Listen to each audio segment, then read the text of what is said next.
안녕하세요. 캠벨 생명과학 시판 생물공부 함께하고 있는 이정민입니다.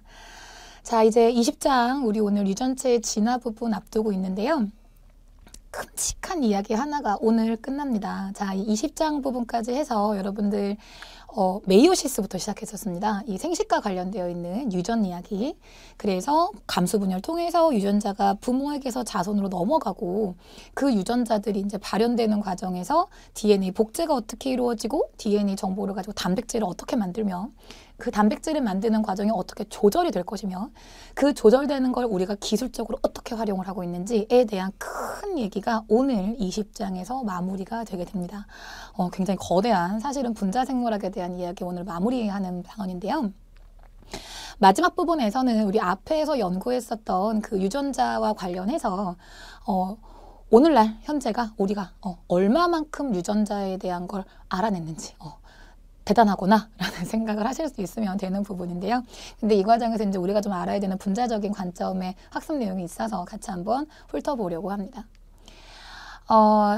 게놈 프로젝트 제가 기억하기로는요. 제 기억에 남아있는 거는 1993년도에 98년도에 1차적인 게놈 프로젝트가 완성이 됐던 걸로 기억을 합니다.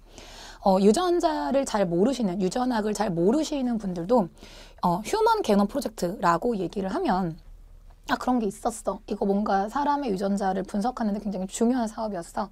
라고 알고 있는데 제 개인적인 사건이 있었던 시기에 완료가 됐던 걸로 제가 기억을 하기 때문에 맞을 겁니다. 98년도에 1차 게놈 프로젝트가 완료가 됐었습니다.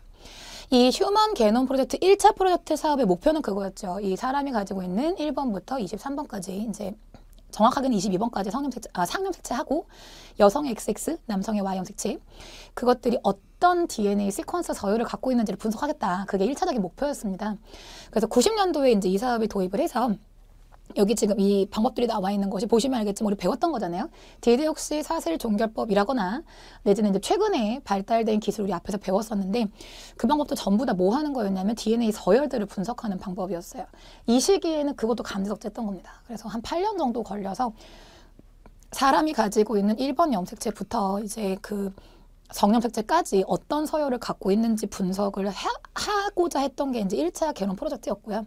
이거 끝나고 얼마 안 지나서 이제 2차 게놈 프로젝트가 착수가 됐는데 그 착수된 그 사업의 목표는 이제 우리가 사실은 유전체를 연구한다라고 하면은 서열을 알아가도 별 상관이 없잖아요. 이거 서열이 무슨 단백질을 만드는지를 알아야 되는 거죠. 그렇죠?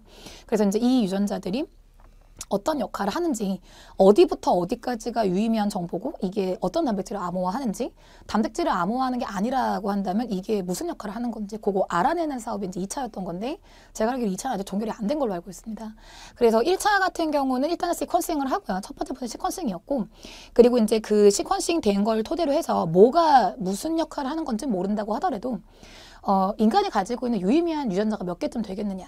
사실은 이제 이 사업을 맨 처음 시작할 때는 이제 다른 생물들하고 비교를 하기 때문에 한참 바등한 생물들도 이제 유의미한 정보가 세포 하나에 뭐 10,000개에서 15,000개 이렇게 들어있다라고 이제 알려져 있었기 때문에 사람이 갖고 있는 유전자 염기 쌍과 비교를 해본다고 하면 사람한테는 유의미한 정보가 한 5만 내지 10만 개쯤 있지 않겠느냐. 이제 이런 짐작을 하고 시작했던 사업인데 결과가 조금 달라서 어떻게 보면 조금 실망했던 거고. 근데 사실은 그걸 토대로 해서 또 발단됐던 부분이 있어서요.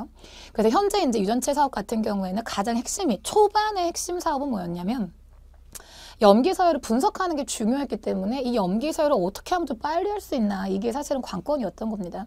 그래서 초반에는 한 1000서열 정도를 분석하는데 하루 꼬박 걸렸다고 하더라고요. 근데 최근에 이제 개발된 기술로 하면 베이스페어 1000개 분석할 때 1초면 되니까 그래서 사실은 필요에 의해서 기술이 발달되는 것이기 때문에 현재는 이거 서열 분석하는 거 일도 아니지만 그 당시에는 조금 어려웠던 사업입니다. 그래서 이걸 토대로 해서 이제 사람이 갖고 있는 유전자가 어떤 것들이 있는지 분석하는 학문들이 발달하기 시작했고요. 그러한 학문들을 우리는 유전체 학이라고 얘기합니다. 이게 여기서는 사실은 일반 생물학에서는 유전자라고 하는 용어를 잘 안 쓰죠. 그래서 학생들이 유전자랑 유전체가 다른 건가요? 이렇게 이제 질문들을 많이 하시는데 동일한 개념을 생각하시면 되십니다. 그런데 이제 유전체라고 하는 거는 그러한 유전자들을 가지고 있는 일단 집단이라고 보시면 되시고요. 생물 자체가 하나의 유전체라고 생각을 하시면 되는 거라서 여러 종류의 유전자들을 가지고 있는 개체가 유전체가 되는 거고요. 거기에 대한 학문이야라고 하는 거는 우리 앞에서 뭐 마이크로 어레이 할 때 배우셨겠지만 유전자라고 하는 것이 자기 혼자 작동을 하는 게 아니다 보니까 유전자들끼리의 상호작용이 있습니다. 그래서 유전자와 그것들의 상호작용에 대한 연구, 요거를 이제 유전체 학이라고 얘기를 하고요. 이 유전체 학을 공부할 때 생물 쪽을 선택한 학생들 중에 많은 친구들이 어떤 케이스가 있냐면 저는 수리적 감각이 떨어져요. 물리화학 못하겠어요. 수학 더 힘들어요. 그래서 어차피 이과를 할 거면 생물이 나을 것 같아요. 암기는 잘하는 것 같아요. 이런 친구들이 많이 있는데 걔 중에는 생물 좋아하는 친구들 중에도 난 숫자도 괜찮은 것 같은데 생물이 좋아서 왔다라고 하는 친구들의 경우에는 생물 정보학 쪽에 조금 더 관심이 있을 겁니다. 이 생물 정보학 같은 경우에는 물론 생물학이라고 하는 것이 진행되고 있는 현상을 관찰을 하고 이것에 대해서 분석을 하는 학문인 건데 이 분석 과정이 약간 수리적인, 통계적인 개념을 적용을 시켜서 생물 정보를 수치적인 방법으로 접근하는 기술을 우리는 생물 정보학이라고 얘기를 합니다.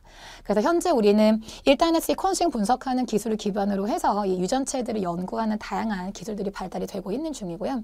자, 그 중에서도 이제 제일 시퀀스를 이제 DNA 시퀀스를 분석하는 방법 중에서 앞에 봤었던 디데옥시 종결법 같은 경우에 제가 그때도 말씀을 드렸겠지만 하나의 프라이머를 가지고 엄청 긴 가닥을 만들 수는 없어요. 그래서 일단은 디데옥시 종결법을 쓴다라고 할 때 가장 먼저 해야 하는 작업이 DNA를 잘라야 한다라고 얘기를 했었는데 그 DNA를 절단하는 방법으로 우리가 사용했던 방법이 샷건 방법입니다. 이 샷건 어프로치 같은 경우에는 분석하고자 하는 DNA가 있었을 때 뭐 디데옥시 방법을 쓰건 내지는 뭐 최근에 발견된 뭐 컴퓨터적 기술을 쓰건 간에 시퀀스를 분석하기 이전에 일단 DNA 쪼가리를 내야 될 텐데 이 DNA 조각을 사실은 이 이전에 하이어라키 방법이라고 해서 단계적으로 조각을 내가지고 분석하는 방법이 있었습니다. 그래서 큼직하게 자르고 그걸 또 자르고 이런 식으로 가는 방법이 있었던 건데 이게 단계적으로 자르는 게 조금 시간이 오래 걸리다 보니까 샷건 분석법이라고 하는 거는 그냥 한 방에 다 잘라버리는 거예요. 그냥 무작위하게.